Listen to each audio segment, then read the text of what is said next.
Today on Family Talk. In writing to the church at Corinth, the Apostle Paul wrote, "Follow me as I follow Christ." Those in leadership positions need to be aware of how they influence those who look up to him. This is Family Talk, a ministry of the James Dobson Family Institute. I'm Roger Marsh, and today I'm joined once again by our host, psychologist and best-selling author, Dr. James Dobson. And Doctor, it is a sad reality that many celebrities don't realize how their lives impact the next generation. There was a time when parents used to be able to point their kids at good, wholesome role models, and sadly, it seems like there just aren't that many of those anymore. Well, that's unfortunately true. And yet, parents should take heart because there are still positive role models and leaders out there, and you just have to look a little harder to find them. We heard from one of them last time on Family Talk. I'm speaking of former NFL coach Tony Dungy, and we have another day of recorded conversation with him today. We've already heard a bit about his childhood and even how a tragedy in his family helped to shape him into the man he's become. Today, he's going to share with us more life lessons, as he calls them, that he teaches to others through his best-selling books. And, of course, his program, All Pro Dad, yes, which seeks to strengthen and train men who want to be great dads. Yeah, that's such an important topic to support, especially in this troubling culture for young boys. Now, most of our listeners are going to be familiar with the other aspects of Tony's career. He was the head coach for the Indianapolis Colts and the Tampa Bay Buccaneers. He led the Indianapolis Colts to a Super Bowl win in 2006, becoming the first African-American coach to do so. Coach Dungy has retired from coaching football now, and he lives in Tampa, Florida with his family, and the Lord continues to use him in his strong moral leadership to touch lives. And I consider it an honor to call Coach Dungy my friend. Well, he truly is an incredible man of God, and millions of people look up to him. Doctor, let's dive back in now to your classic conversation with Coach Tony Dungy on this edition of Family Talk.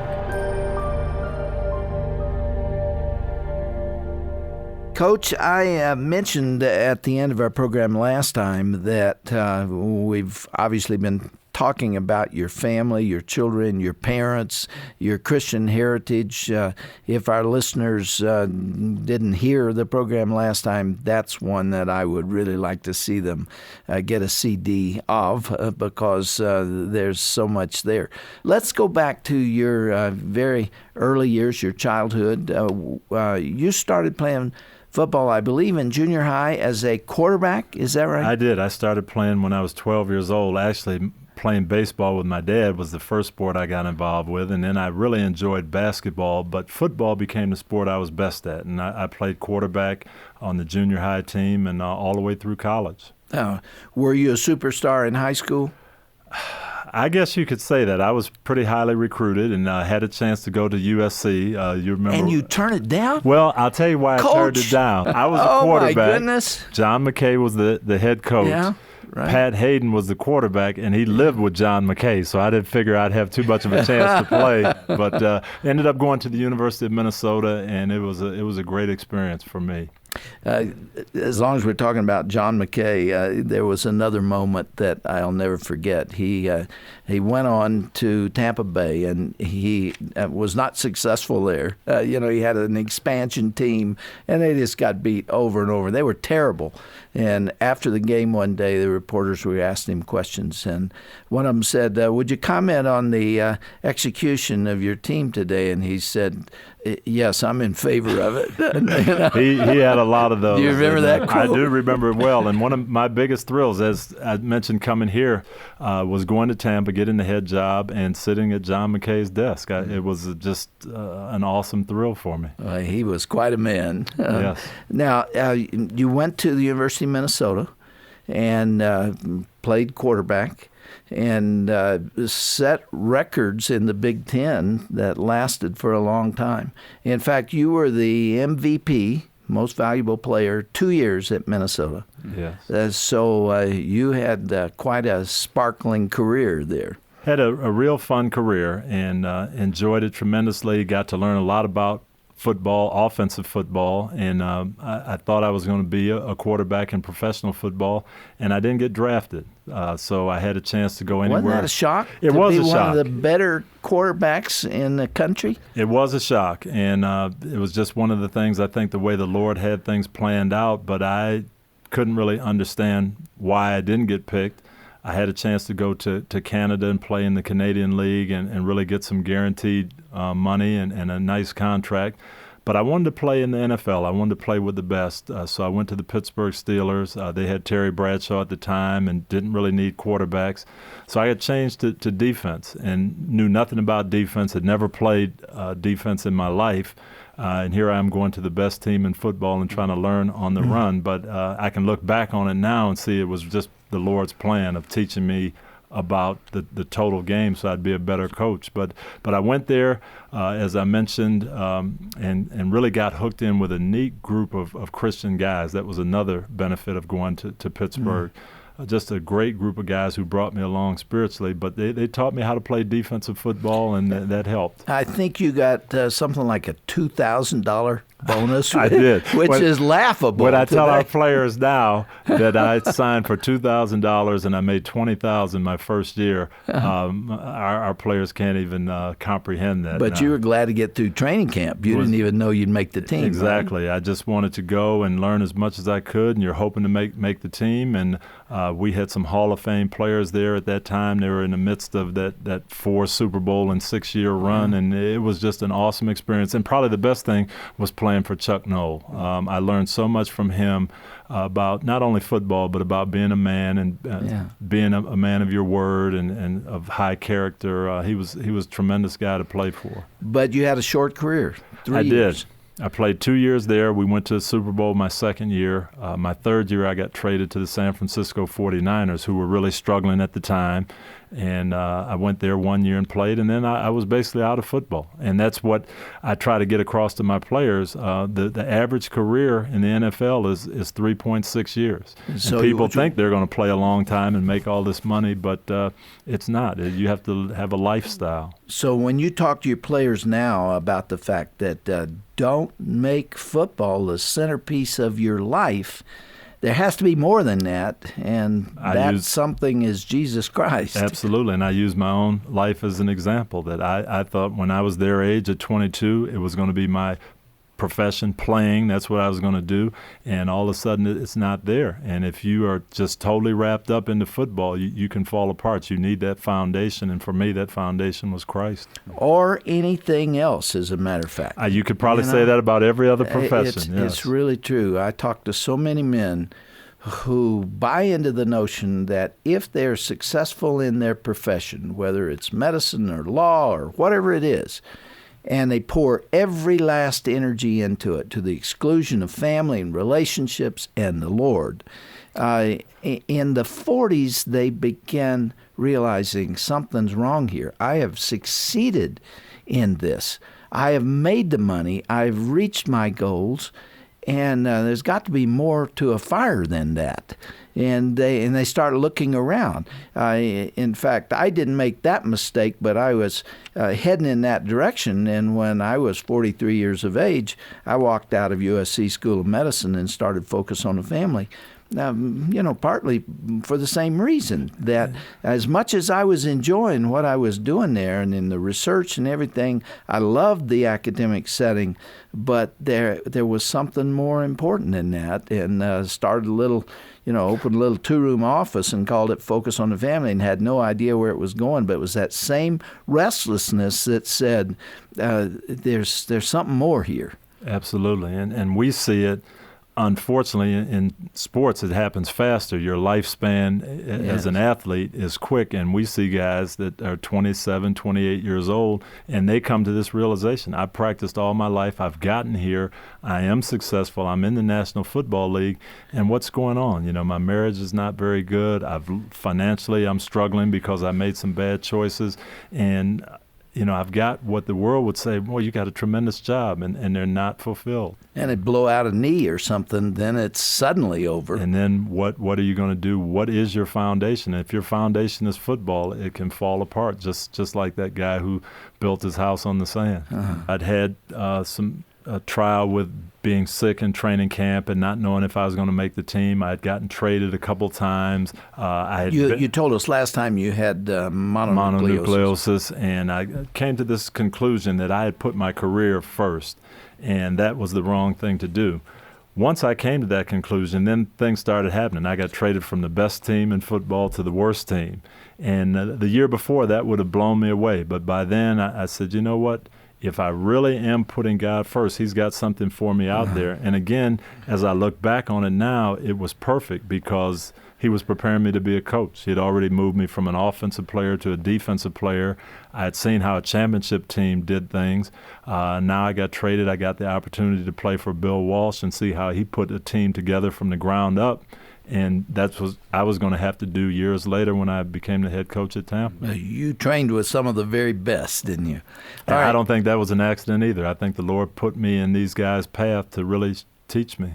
And then you became a defensive coach and started a whole new career. Yes, after I had finished playing, Coach Noel called me and he said, hey, if you don't know what you're going to do, I'd love to have you come back and coach for me. I really like how you applied yourself when you were here. You can help these guys and help us be a better team. And that was a shock. Were you praying about that at the time? I was praying. I was praying for the Lord to show me what He wanted me to do. And I wouldn't have thought it would be going back to Pittsburgh because a lot of these guys were still there that had trained me, that I was asking them the questions, and now I'm coming back at 25 years old as the coach. And it was a little awkward, but it was a lot of fun, and it was where the Lord wanted me to be. Well, you were with a number of teams and then became the head football coach of Tampa Bay and were very successful there, and then flat out got fired. We did. We went to Tampa. As you say, it was a tough situation. They had losing records for a number of years. We got the team turned around, and we were winning. We were in the playoffs 3 years in a row, but didn't get to the Super Bowl. And I think there was some frustration that we didn't get there.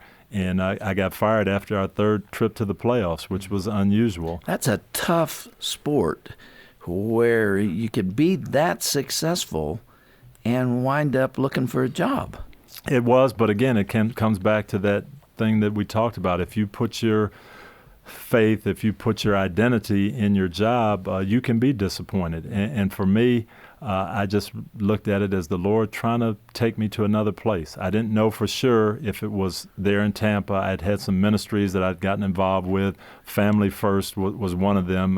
We had started an All-Pro Dad program, and I thought maybe I was supposed to go full-time with All-Pro Dad. And then Jim Irsay called, and he said, you're the type of coach that I want with the Colts. And I realized it was the Lord moving me to Indianapolis. What about your wife, Lauren? Was she supportive of what you're doing? It's a tough life, and it's not an easy assignment for the wife of a head football coach either. No, that football coach's wife is a tough job, and she was very supportive. She was involved in the Buccaneers women's organization and did some things to bring some spiritual growth into the wives and the women. And she had the same tough time when they tell you, okay, we don't want you anymore. She's very supportive of her husband and hurt feelings and where should we go from here. And then it would have been very easy to stay in Tampa, and our family was comfortable there. She was in some ministry things, but she said, no, I think the Lord's calling you to Indianapolis, so we're going to uproot our family again and move and try to find that church and find the schools and all the things that they have to do. So she's been a tremendous help and part of that we group that we're talking about. I asked this question before, but let me ask it another way because I want you to elaborate on it. Were there times when you and Lauren were in your bedroom with the door shut, you were on your knees, and you were talking to the Lord, and you said, Lord, our lives belong to you. This is yours. We have walked with you to this point. You have led us to now, and we're not sure where the future leads. We don't know what road to take, and we will do anything you want if you'll just tell us what your will is. Is that characteristic of what was going on? Very much so. We've had a couple of those situations, but certainly at the end of the 2001 season, and we didn't know what direction we should go, didn't know if we'd get another offer to coach in the National Football League. But if we did, should we take it? And our family, which is very important to me, was tremendously comfortable in Tampa. We had a daughter who was a junior in high school. We didn't think that was the proper time to move her. So maybe the Lord was taking us out of football and maybe possibly taking us into some ministry work in Tampa. Well, you went to Indianapolis and built the finest team in the National Football League. And that brings us up to the Super Bowl of February of 2007. What kind of pressure is on you, not only to win, but to handle all the media and everything else? It didn't really hit me until the Monday before the game. We actually went down on Monday night, and I guess everyone expected us to come on Sunday. That's when most teams normally come. And I told our players we were going to go to church and have the weekend to their families, and we'd go down on Monday. We got there at 8 o'clock Monday night, and you'd have thought I shot the president. How could you not be here? We had all these, media set up. I remember that. Yeah, it was a firestorm. Yeah. And so that's when I first realized this is a little bigger than a normal game. And then Tuesday morning you have the media from all over the world, and that's when it hits you that this is not just our country's event. This is a world event. With all of that pressure and with the thoughts of immortality and everything else that go along with winning a Super Bowl, you did not forget who you are as a follower of Jesus Christ. I watched you carefully. I was among the billion people out there that was listening to what you were saying, and you were consistent with your faith right in the midst of the firestorm. I knew what that moment was. I'd played in a Super Bowl game, so I knew what it was going to be like, and I knew when the clock was winding down, when we had a minute left, and we were going to win the ball game. I said, I'm going to get 30 seconds on the podium in front of the whole world, and what am I going to say? And I wanted to let people know that as happy as we were and as excited as we were, it was still doing it for the Lord, and that was the most important thing in my life. Compare two different kinds of thrills for me. One of them is winning the NFC championship and going on to the Super Bowl, and all of the accolades that come from that. The other is the sense that you're doing God's will, that He's pleased with you, and bringing someone to Christ or emphasizing the importance of fatherhood and families. Where do you get your greatest satisfaction? By far, from really having people understand that the Lord's in control of your life and what He can do for them. The Super Bowl was a great experience, but a bigger story for me, and we said it at the end of our book, a lady told us that her brother, after hearing us on the victory stand and talk about doing things for Christ, decided to sell his home and go and help the Katrina victims. Yeah. And, when you get things like that, or people saying, hey, I got to talk to my son about Christ because you guys mentioned it on TV, you can't substitute for that. You have not lost that compassion and sensitivity to people. I have heard about a truck driver from Iowa who had lost his son, I believe, in a motorcycle accident. Tell us about that. It was written about in Sports Illustrated. This gentleman had lost his son, who was a tremendous golfer, and I read the story, and I knew how he felt. So I just sent him a little note and said, if you ever want to talk about it, give me a call. And he did. And we became very good friends. We talked about what it's like to miss your oldest son. And he was driving. Because you lost yours. Because I lost my son. And we've developed a great relationship, as I have with probably 40 or 50 dads over the last 18 months. And he talked about, being excited for us being at the Super Bowl. And I said, hey, do you want to come? And he said, hey, I'd love that. And he came down, and he and my pastor got to pray with him and just talk about God's love. And it was a tremendous meeting that we had. How did you find the time and energy to give to a man out there who was in need at a time when all the pressures of the world were on you? There wasn't a lot of pressure. I mean, the Super Bowl, I knew that was going to take care of itself, and just things like that are a lot more special. And my wife says you can make time for what's important to you. Well, we got a couple of minutes left. I want to talk about two different subjects very quickly. The first, we've made reference to it before, but let's do it again in more detail. What is All Pro Dads, and what is Family First, and why are you involved in it?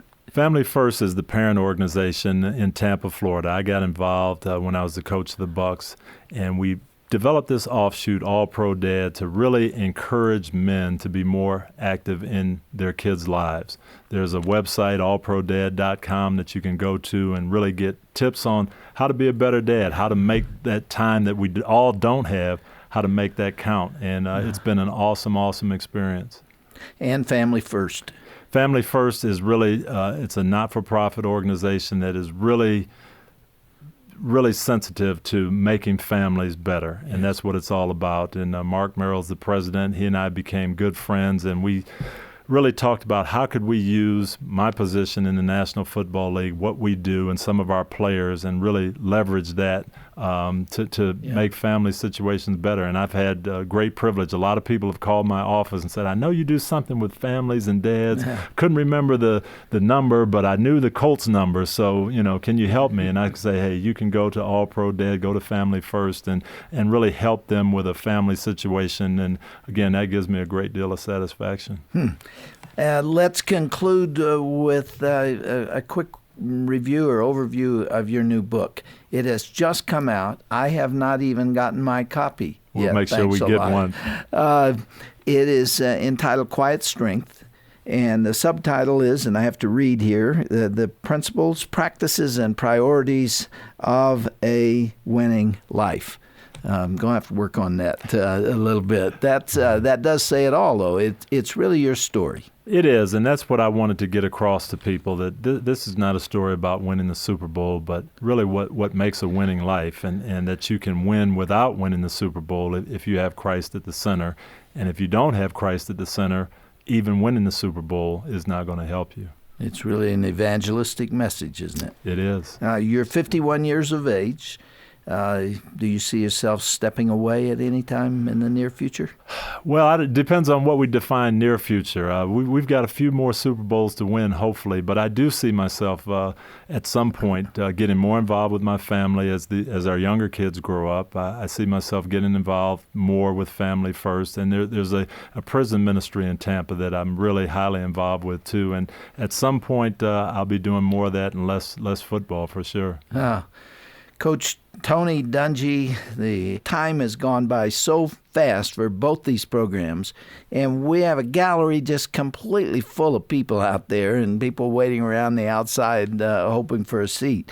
And I think they would like to ask you some questions. Would you be willing to do one more program, and we'll invite those folks to come to the microphone? I would love to. That'd be a lot of fun and would be a great honor. You're a very good man. Thank you for being with us. These 2 days, we'll go one more, and I don't think anybody's going to forget it. Blessings to you, Coach. You are the author of the new book, Quiet Strength, which is about your life and principles and priorities. And I just hope that there are millions of people out there who would like to read that book. I haven't quite gotten my copy yet, but Coach Dungy has offered to send me, I think, an autographed copy, and I do hope so. Absolutely. And we will enjoy it with everybody else. Thanks again to being with us today. We'll go one more day next time. I'm looking forward to it. Thank you.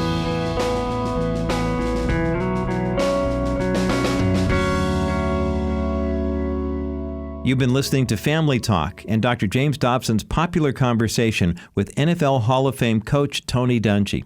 Be sure to come back again tomorrow, and you'll hear a meaningful Q&A session featuring Coach Tony Dungy and the studio audience who were with us on that day.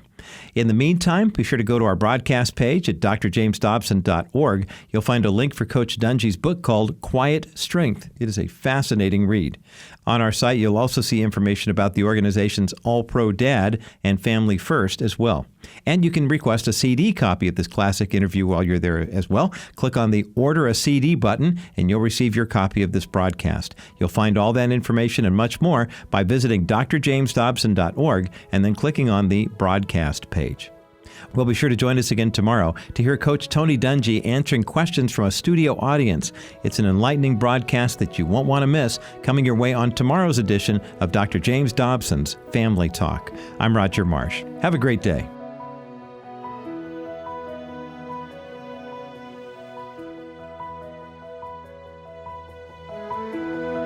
This has been a presentation of the Dr. James Dobson Family Institute. Hi, everyone. This is Dr. Tim Clinton, Executive Director of the James Dobson Family Institute. Our ministry here exists to honor the Lord through ministering to today's families and marriages all over the world. We couldn't accomplish that, however, without your support. And as the JDFI, the James Dobson Family Institute, continues to grow, we need your help. Visit us, will you do that, at drjamesdobson.org, or call us toll-free at 877-732-6825. Stand with us and fight for righteousness and culture.